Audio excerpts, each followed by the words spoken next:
the new VAT increase is a case in point in this country where workers are made to pay for the sins of others. We need to strengthen the unity of the workers at this time, and our message for union is to go out there and fight for decent wage increases this year. Workers also need to unite and work together because they are on their own. We send our heartfelt condolences to the families, friends, and colleagues of the 6 officers that died in our police station. We commend the police for acting swiftly against the perpetrators. We have seen more than the 5 Metro Police officers dying on duty in Gauteng. We also remember the workers that have died in many mine accidents. This matter of health and safety at the workplace is becoming a major concern for us as the workers, and we demand more action from government. We're lucky that there were not lives lost at Patrick's mines, where more than 1,100 workers were trapped underground. We have not forgotten the Lily mine tragedy and the workers whose remains are yet to be repatriated from the mine. We implore the new Minister of Mineral Resources to attend to the Lily mine crisis. We shall celebrate this year's May Day under the theme Building Unity and Cohesion of COSATU to advance the national democratic revolution. This year, May Day celebration will be preceded by the marches to all institutions, companies, and departments that do not conform to the country's laws. In mobilizing for our May Day, we are going to focus on non-compliance and target all those employers that are failing to respect and adhere to health and safety regulations. We've already filed Section 77 or Section 77 notice at NEDLAC, focusing on the failure of employers that workers are safe at work, including demanding compensation. We look forward to the implementation of the national minimum wage on the 1st of May 2018 and welcome the Department of Labor's planned increase in labor workplace inspections and reduction of fatalities on duties. We have 54th National Conference. We have witnessed an eventful 4 months for the ANC, our alliance, and the country in general. The ANC had a successful 54th National Conference. President Jacob Zuma was replaced by President Cyril Ramaphosa, and the cabinet was reshuffled. We have seen the establishment of a Judiciary Commission of Inquiry and investigation of the Gupta and all the individuals and business associated with them. All of these are our demands made in our 6th Central Committee in May last year and during our national strike on the 27th of September 2017.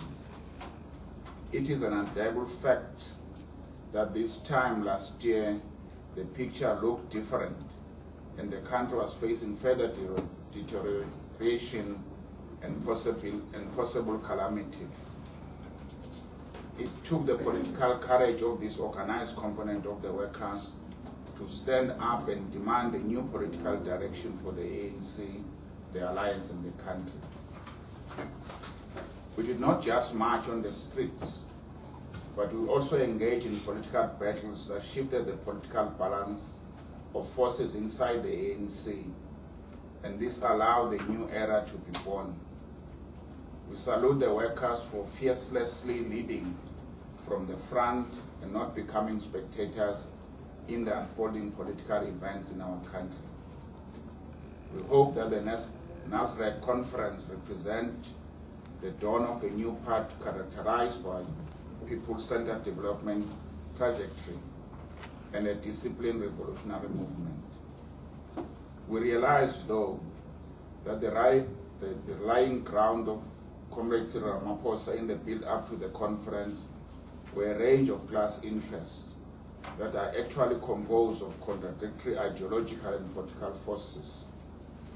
They were all united around dislodging the Gupta state capture, turning around the degeneration of the ANC, and improving the state of governance and the socio-economic plight of the masses of our people.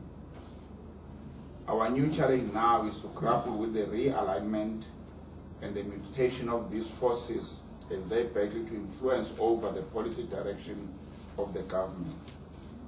This means that the battle is on because we are going to continue to fight to ensure that the working class interests remain the central going forward. For us, the struggle is a daily business and continuous process. On the COSATU expectation, we raise that this is not a blank check. The CEC expect the ANC leadership to reject and deal with the resurfacing of a narrow Africanism, the question of the tribalism and regionalism inside and outside the ranks of the broader movement. The ANC needed to fearlessly implement radical economic transformation to overcome systematic features of growing unemployment, obscene inequality, and mass poverty. We want the new leadership to prioritize the unity of the ANC and the movement as a whole. We want the reconfiguration of the alliance into an alliance of equals that has political authority to deploy, keep deployees accountable, support them, and recall them. We want a total ban on labor brokers. The e-toll need to be scrapped for good. We want an unrelenting fight against corruption both in public and private sectors. We demand an alternative development strategy because pursuing economic growth for its own sake is not enough. Economic growth is only a means to an end in itself. It is not enough to solve the triple crisis of unemployment, deepening poverty, and inequality. We want to see bold transformation measures and not marginal program that will not change anything.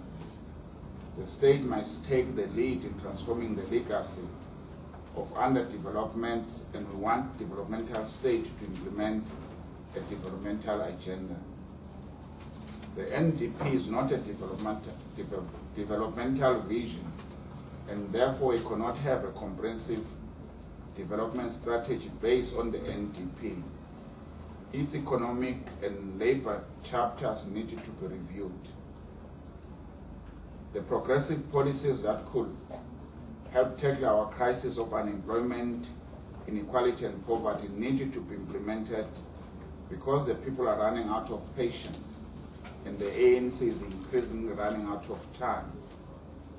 It is now up to the ANC leadership to appreciate the urgency of the situation and focus on delivering the promises promised to the people. On the socio-economic, COSATU CEC demand a high impact and transformative intervention in the economy in order to deal with unemployment, inequality, and poverty. Government need to assert its central role in the economy by driving the financing and development from within. No economic recovery has ever happened under the austerity budgets. Many governments, when they are attempting an economic recovery, they put together stimulus packages.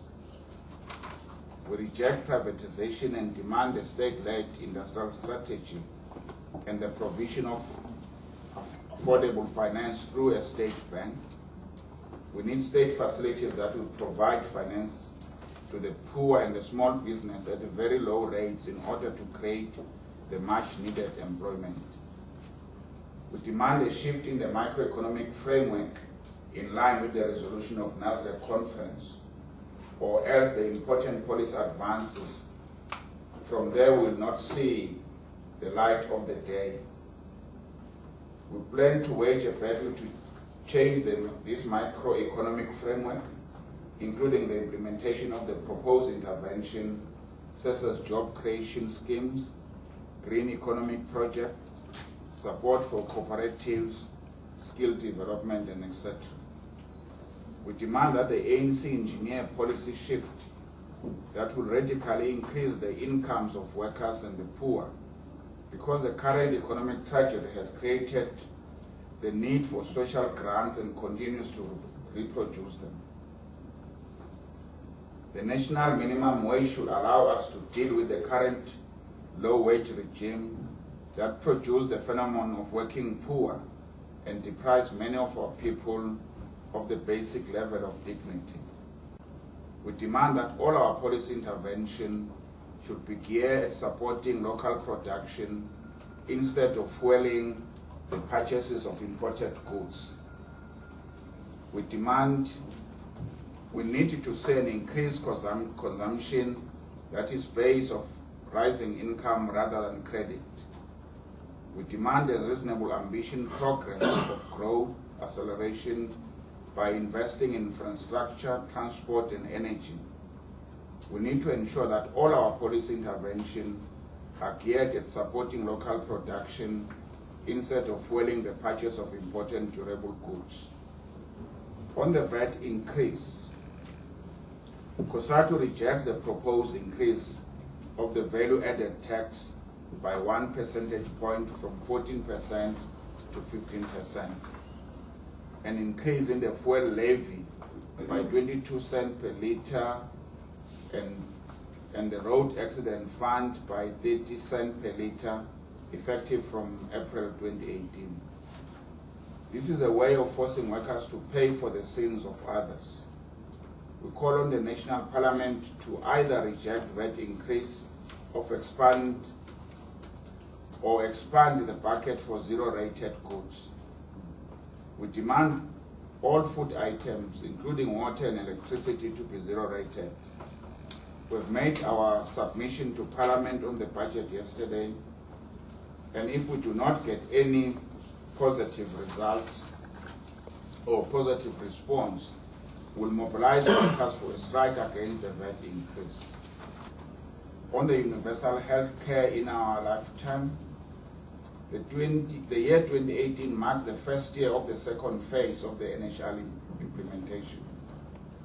We want the Department of Health that will not allow the implementation of the NHI to be delayed or nor sabotaged. So COSATU called for the following: 1, that the National Department of Health must adhere to the target set by the NHI white paper. 2, we call for a midterm review of an NHI implementation plan to assess if the first phase targets were achieved. And 3, the establishment of the NHI implementation structures, with labor represented in each committee. On rebuilding of the state-owned enterprise, COSATU views the state-owned enterprise as important drivers of radical economic transformation. These SOEs need to be cleaned up of corruption and should not be forced to compete with private sector companies in delivering services. We applaud government efforts to root out corruption element in the management of these enterprises. We demand firm action against those implicated in corruption, both in the private sector and the public sector. SOEs and SARS needed to be cleaned up, and all the guilty parties needed to be fired and prosecuted. On bringing back the land, we salute the ANC for supporting the FF motion on land reform. We encourage black political parties to work together in changing the lives of the poor majority and in transforming the ownership patterns of the economy. The ANC policy on expropriation should prioritize farm workers.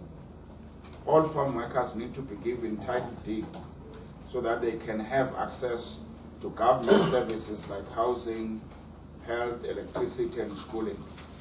We also want these workers to have land to bury their loved ones with dignity and peace, and not to be evicted and harassed by their racist and exploitative employers.